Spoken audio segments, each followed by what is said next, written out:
nakakalungkot siya para sa mga kababayan natin foreign workers and international students na dito sa Canada, hoping for their spouses and their family to be here. I think for me, this is kung ako ang nasa sitwasyon, this is kung sa basketball pa, this is the dagger. It's over for me.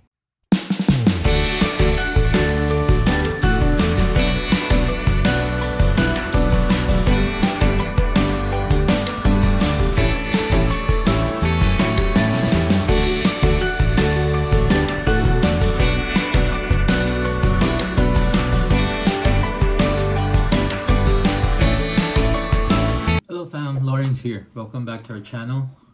So I just read the notice of IRCC updated yesterday, January 14, 2025. And medyo hindi pa rin ako makapaniwala kung gaano nila gustong i-strict ang mga measures or ang mga laws regarding immigration. Medyo sensitive to for me kasi it involves family members.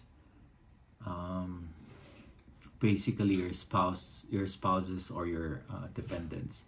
So medyo nakakalungkot siya para sa mga kababayan natin foreign workers and international students na dito sa Canada, hoping for their spouses and their family to be here. But again, okay, so the title itself, changes to open work permits for family members of temporary residents. It's a big news. It's a big news for everyone. Temporary residents, open work permits. The ones that are still studying, international students. Hindi biro yung update for me. Masyado siyang malawak. At yung ibang mga sections dito ay vague as well. It could be interpreted differently, so I really highly advise to consult with your immigration consultants, immigration lawyers, whoever that's really expert with this kind of topic. So let's get into it. Changes to open work permits for family members of temporary residents. So sa title pa lang, high impact na siya. Kasi in one sentence, nalagay dun ang work permit and family members. So these are more or less the two things that are really important when you want to go to a certain place, not just in Canada. Gusto mo pumunta ng Australia, gusto mo pumunta ng US. These are the two things that you need. You need work and you need your family members to support you while you work or while you're at that place. So here, very significant na agad ang title pa lang. Kakaiba yung impact for me. Okay, so let's continue. Ottawa, January 14, 2025. The Government of Canada is continuing to strengthen the integrity and quality of our temporary resident programs while supporting the country's economic goals and labor market needs. This is the premise. Kasi before ka naman gumawa ng policy, naglalagay ka kung bakit mo gagawin yung policy na to. And for them, they're doing this para maiwasan ang kung sino yung mga in-a-sense ng gugulo or bad actors, and para ma-maintain nila yung quality ng mga temporary resident programs.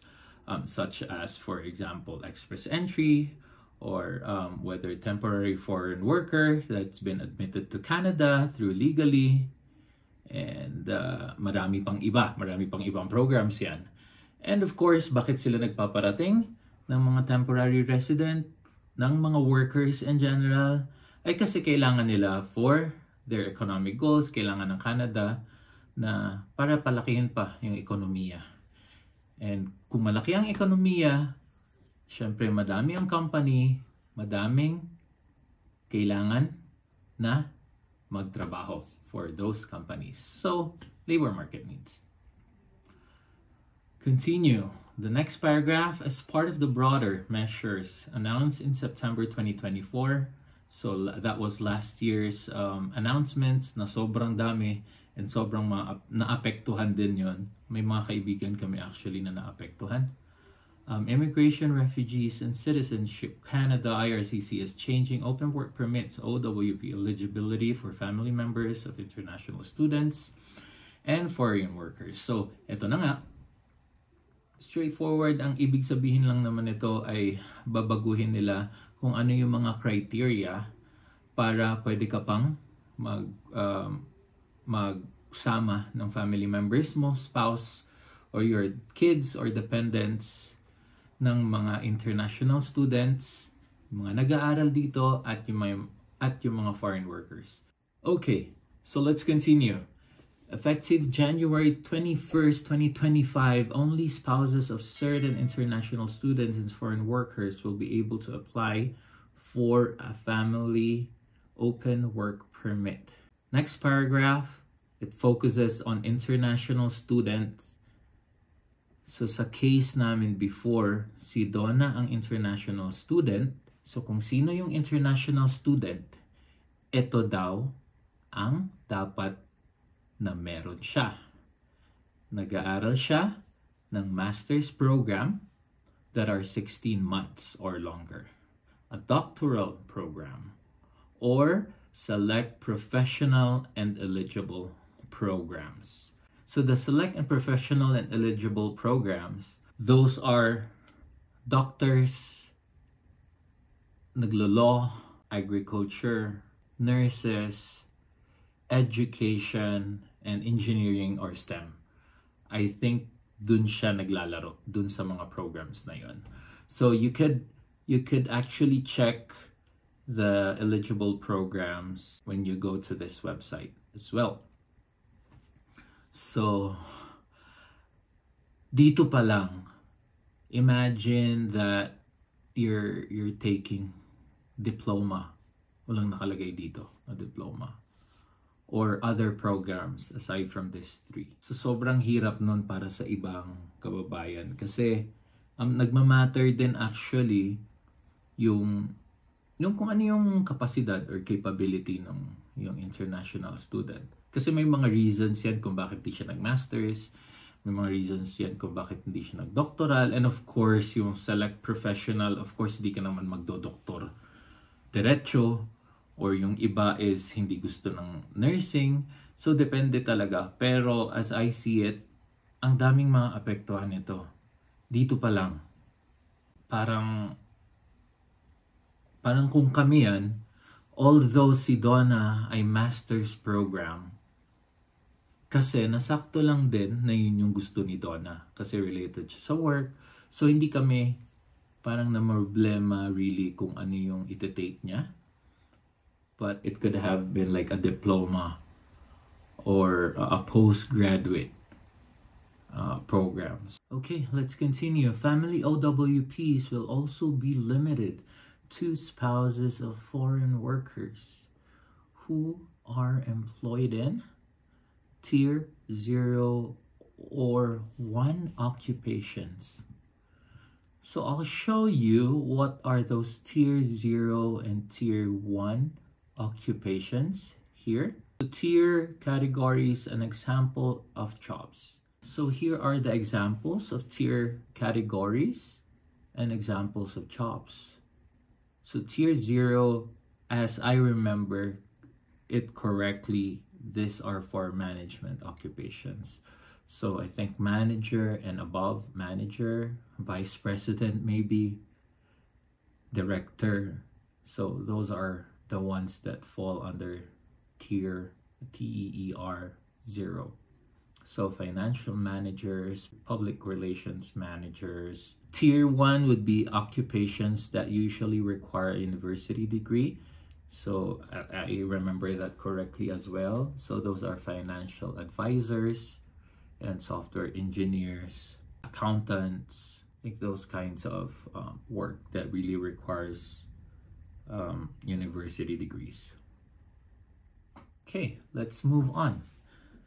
Select tier 2 or 3 occupations in sectors with labor shortages or linked to government priorities. This includes occupations in the natural and applied sciences, construction, healthcare, natural resources, education, sports, and military sectors. So, yeah, basically nurses, if you're a STEM related occupation, that could be considered any construction, work, education, such as teachers, or any related to sports. So they said also here that the list will be available on January 21st. At the time na mag-i-impose na yung or mag-a-apply na yung policy. Okay, so let's check Tier 2. Occupations that usually require a college diploma, apprenticeship training of 2 or more years. Okay, and the supervisory occupations, computer network and web technicians, medical laboratory or technology. So these are technical roles actually that will require some experience or a diploma, as they say. Tier 3, occupations that usually require college diploma, the same apprenticeship training of at least 2 or 3 years, more than 6 months of on-the-job training. Okay, so examples are bakers, dental assistants, dental laboratory assistants. As I see, madami sa mga kababayan din natin ang nasa Tier 2 and Tier 3. Kasi madami kaming kakilala na ganito yung mga work. So effective January 21st, 2025, under Tier 2 and 3, the only occupations na related sa sciences, construction, and healthcare, education, sports, natural resources would be considered at pwedeng mag-apply for their spouses or para dun sa mga asawa nila. Next paragraph, in addition, the foreign worker must also have at least 16 months remaining on their work permit at the time when their spouse applies for the OWP. So, dapat meron ka pang 16 months na natitirang validity dun sa work permit mo. At ang ibig sabihin, since it's January 2025, dapat ay at least ang nakalagay sa work permit mo ay May of 2026 ang validity. So less than that, yung asawa ay hindi na pwedeng mag-apply ng open work permit. Yan, napapapos ako kasi nai-imagine ko na yung mga maapektuhan, sobrang dami.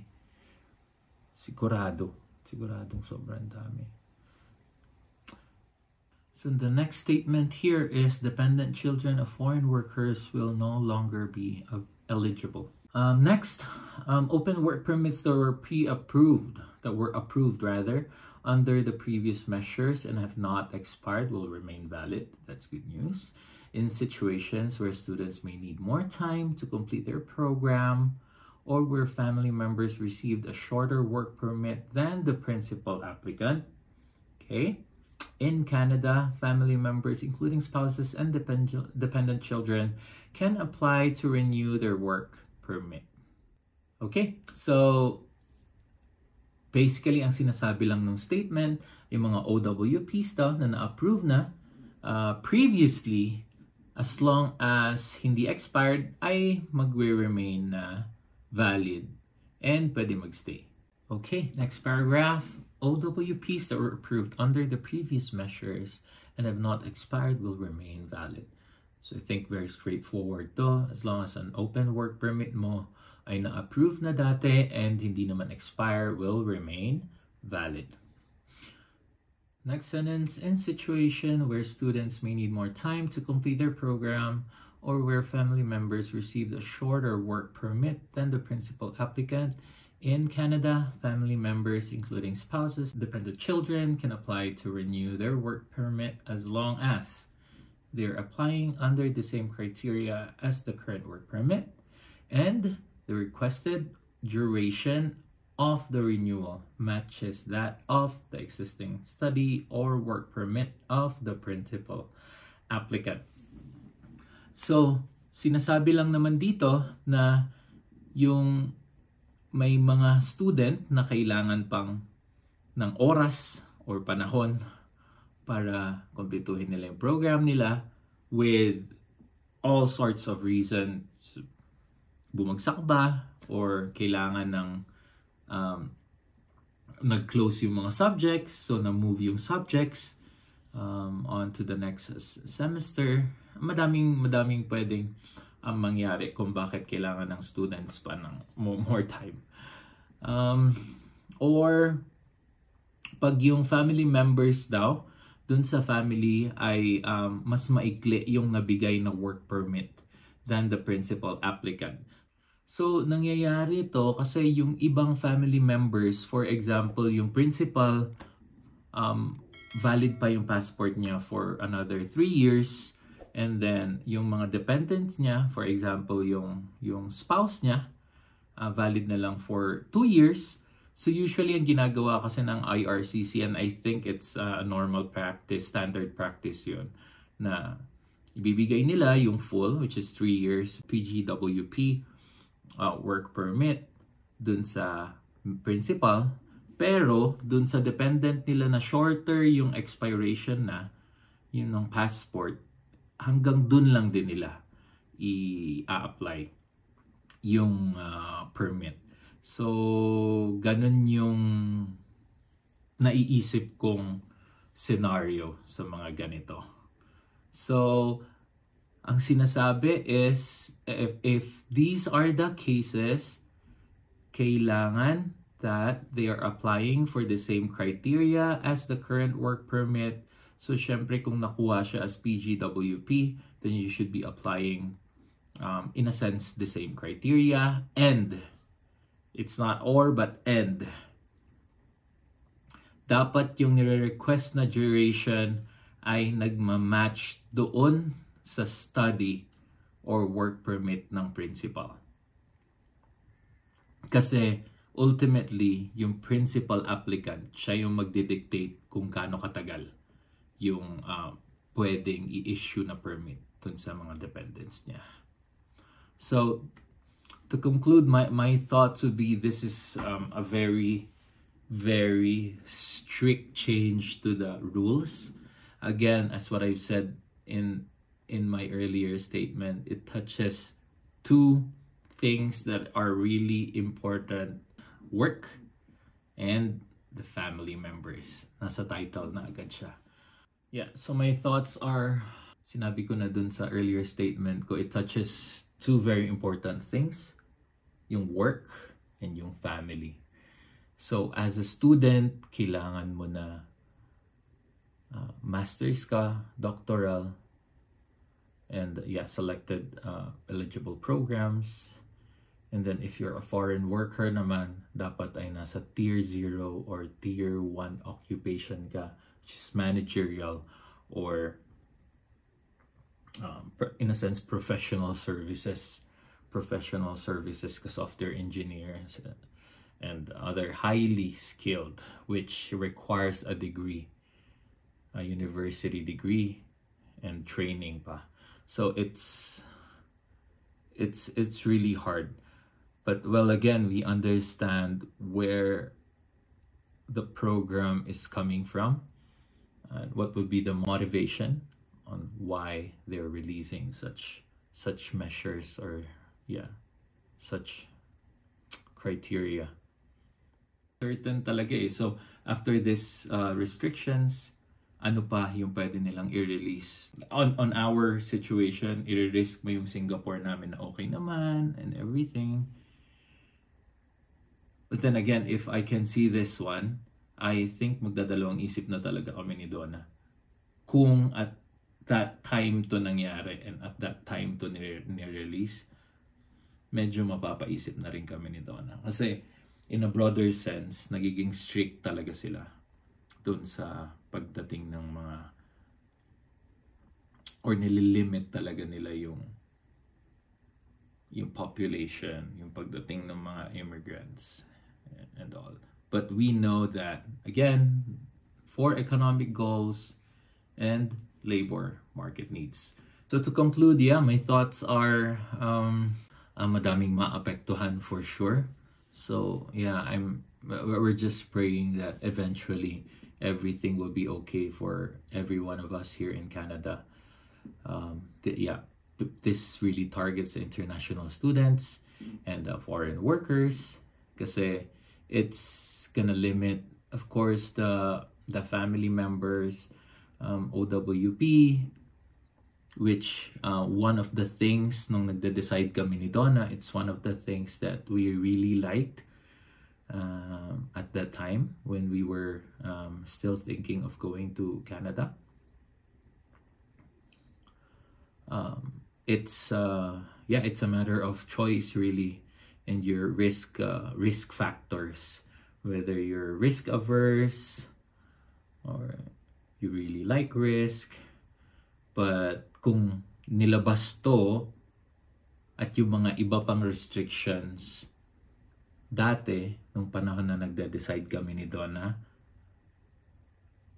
I don't think magpo-pursue kami or magtutuloy kami. Those are my quick thoughts. Although, based dun sa restrictions na dito, master's program, master's naman si Donna, hindi kami maapektuhan din nito. But, yeah, sa madaming kababayan natin ang maapektuhan, and we're really praying for everyone the guidance that we need.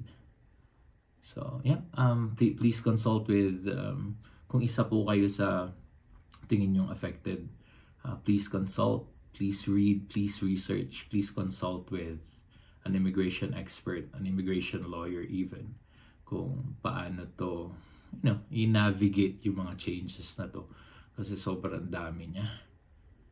And that's all. It's not good news, but it could be, of course, a different perspective. But to me, I'm leaning towards an open country where immigrants can go in. But I know that measures needs to be applied as well for bad actors, for the one that abuses the system. Yeah, they should be limited or perhaps even prevented. And I hope nakatulong sa inyo to. Do let us know or add your comments below, and don't forget to like.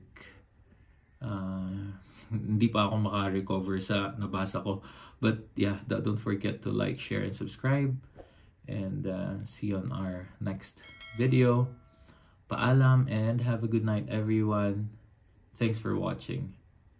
See you later tomorrow, fam.